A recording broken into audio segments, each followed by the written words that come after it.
Hello learners, welcome to Ayush Marathon and this is the case number 17 हमारी series है and ये बहुत ज़्यादा इंपॉर्टेंट सीरीज़ है important judgement that transform India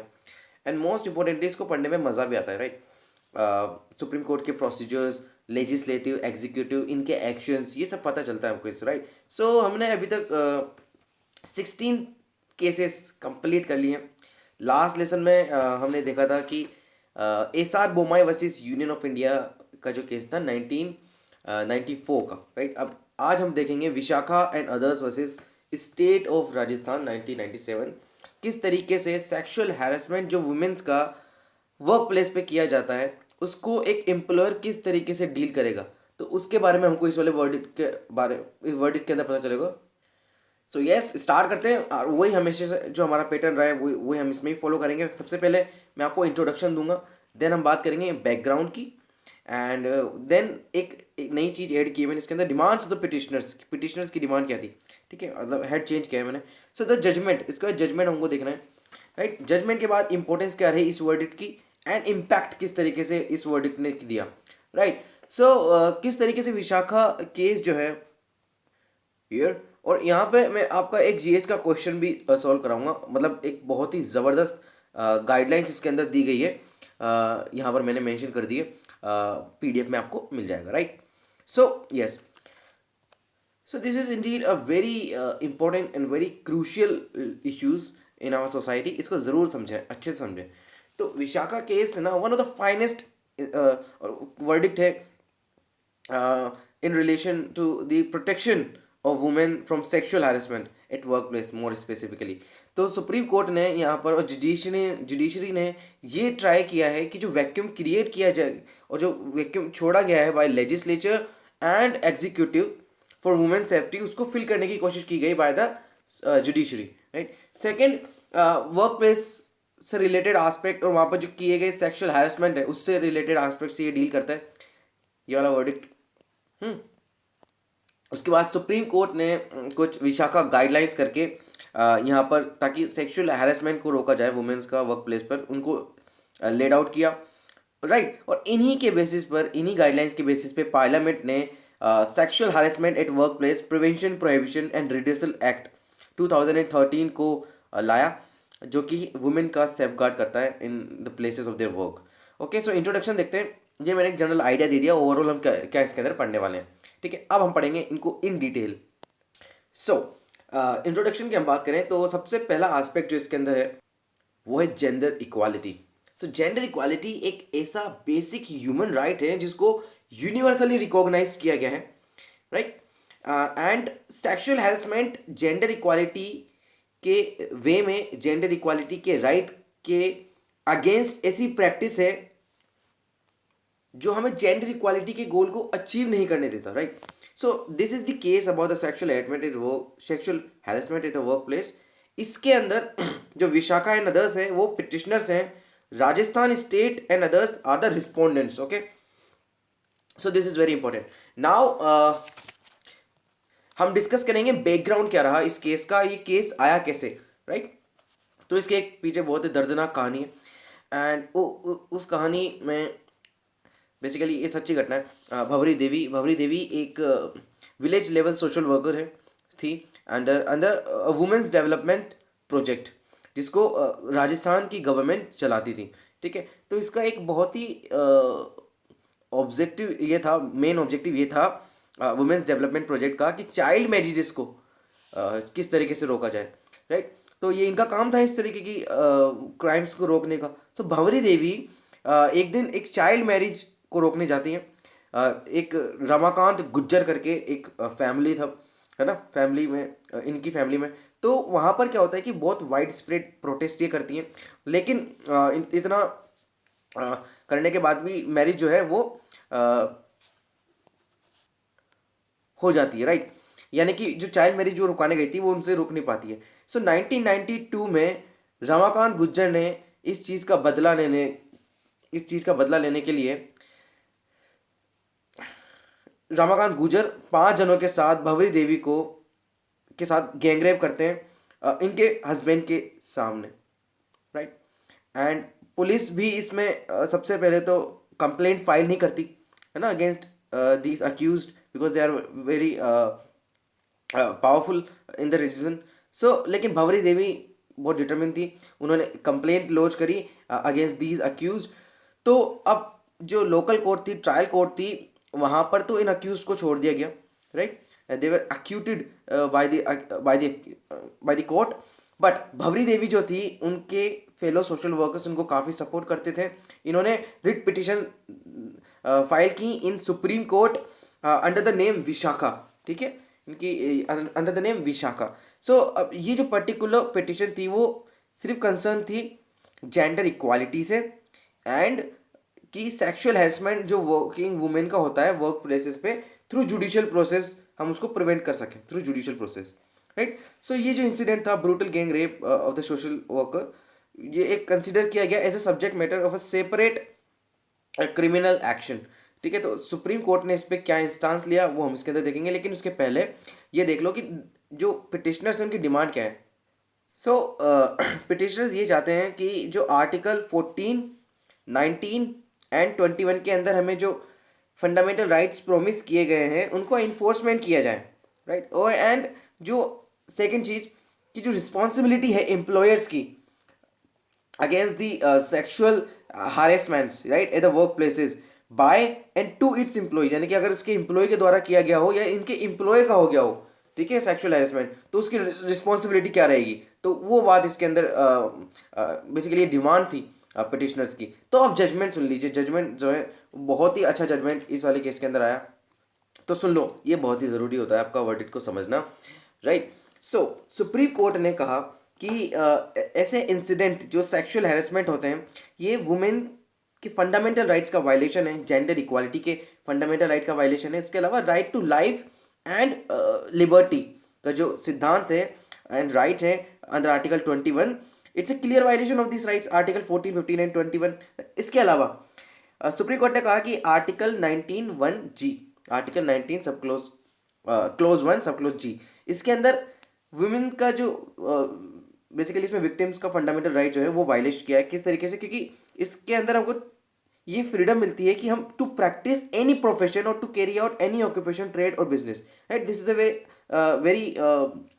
fundamental right ना. आप कहीं भी जाए, कुछ भी प्रोफेशन कर सकते हैं, बट वो लीगल होना चाहिए. कुछ भी ऑक्यूपेशन अपनाएं, कुछ ट्रेड करें, बिजनेस करें, इकोनॉमी में कंट्रीब्यूशन करें. तो इसका जो ये वाला फंडामेंटल राइट है, इसके वायलेशन ये वर्क कर रहा है.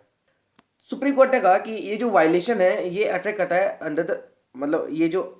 वायलेशन है ये अट्रैक्ट करता है remedy under article 32 of Indian constitution, ताकि फंडामेंटल राइट का इन्फोर्समेंट किया जाए. अभी हमने बात करी जो इनका डिमांड वो क्या है कि आर्टिकल 14, 19 एंड 21 को इन्फोर्स किया जाए. और इनको इन्फोर्स कौन करेगा, article 32,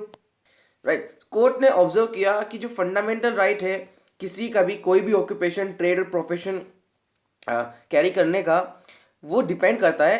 availability of the safe environment, right. Availability of the safe environment, safe environment होगा तभी आप अच्छे से काम कर पाएंगे. सो राइट टू लाइफ का मीन्स सिर्फ जीना नहीं होता, बल्कि लिव विद डिग्निटी होता है, राइट. आप अपने सम्मान के साथ जिए, ये राइट टू लाइफ का मतलब है. एंड देयरफॉर ये रिस्पॉन्सिबिलिटी है, I mean the primary responsibility है लेजिस्लेचर की एंड एग्जीक्यूटिव की, कि प्रॉपर लॉज बनाए जाए सेफ्टी एंड डिग्निटी के लिए, एंड ताकि वो इंश्योर कर सके. दूसरा, उनको इफेक्टिव इम्प्लीमेंट किया जाए, राइट. तो आप बात याद रखें, ये 1997 की बात है. उस टाइम पे एक्ट नहीं था पार्लियामेंट का, तो कोई भी डोमेस्टिक लॉ ऐसा था नहीं कि जो सेक्सुअल हैरेसमेंट वर्क प्लेस को स्पेसिफिकली रिलेट कर सकें. सो कोर्ट डिपेंड होते थे इंटरनेशनल लॉज पर एंड इंटरनेशनल कन्वेंशन नॉर्म्स पर, ताकि जेंडर इक्वालिटी की जो गारंटी दे रखी है उसको इंश्योर कर सकें, right. Right to work with human dignity जो कि आर्टिकल 15, 16, 19(1)(g एंड आर्टिकल 21 से डिराइव किया हुआ है, राइट. यानी कि कोई स्पेसिफिक लॉ नहीं था इसके लिए. तो कोर्ट ने यह भी ऑब्जर्व किया कि that the meaning and the content of the fundamental right जो गारंटी हमको करता है कॉन्स्टिट्यूशन ऑफ इंडिया, ये किसी भी जेंडर इक्वालिटी के एस्पेक्ट को, यानी कि हर एस्पेक्ट को जेंडर इक्वालिटी को कवर करता है और सफिशिएंटली फुलफिल करता है, including the prevention of sexual harassment और abuse, any kind of abuse, eve, teasing etcetera. तो लॉ तो उस टाइम पे था नहीं, तो सुप्रीम कोर्ट ने क्या किया, कुछ गाइडलाइंस यहाँ पर लेट डाउन कर दी, कुछ नॉर्म्स बना दिए उन्होंने। अब वो क्या था देखो, यहाँ पर मैं आपको इंपॉर्टेंट गाइडलाइंस और नॉर्म्स बताऊंगा, लेकिन आप ये ज़रूर पढ़ना गाइस, ये बहुत ही इंपॉर्टेंट डॉक्यूमेंट है आपका। ये 2 पेज का, 2 स्लाइड्स का एक डॉक्यूमेंट है, जिसके अंदर प्रोसीजर एंड क्या स्टेप्स फॉलो करनी चाहिए प्रिवेंटिव स्टेज पर, फिर उसका अगर कोई क्राइम होता है तो कंप्लेन किस तरीके से, सब इसके अंदर मेंशन किया गया अच्छे से। ये 2 पेज का स्लाइड है, आप इसको ज़रूर पढ़ना, है ना। फिलहाल हम आगे बढ़ते हैं एंड मैं तो समझाऊंगा इसे, राइट। सो स्टार्ट करते हैं। पहला पॉइंट आप यहाँ पर देखें गाइडलाइन का, तो एक इंपॉर्टेंट पॉइंट ये है सरन मैम कि जो ड्यूटी है ना एम्प्लॉयर की, जो एम्प्लॉयर की ड्यूटी वो बेसिकली, या फिर कोई भी other responsible person work place पे है या कोई इंस्टीट्यूशन में है, उसकी रिस्पॉन्सिबिलिटी होनी चाहिए ये कि इस तरीके के एक्ट ऑफ सेक्सुअल हैरेसमेंट होने से वो रोके, उनको प्रिवेंट कर सके, और एक प्रोसीजर प्रोवाइड करा सके कि इस तरीके के इंसिडेंट्स का रेजोल्यूशन, सेटलमेंट एंड प्रोसिक्यूशन किस तरीके से किया जाए, राइट। तो ऑल द स्टेप्स जो भी ये लेंगे वो डेफिनेटली प्रिवेंट करनी चाहिए इस तरीके के इंसिडेंट्स को। अब एक बहुत ज़बरदस्त बात यहाँ पर सुप्रीम कोर्ट के द्वारा की गई, वो ये थी, सुप्रीम कोर्ट ने इसके अंदर सेकंड पॉइंट हम बात कर रहे हैं, ये कहा गया कि जो सेक्सुअल हैरेसमेंट है, चिंता मत करें, ये सब बातें उसके अंदर लिखी हुई है, राइट, उस डॉक्यूमेंट के अंदर आप एक बार देखना।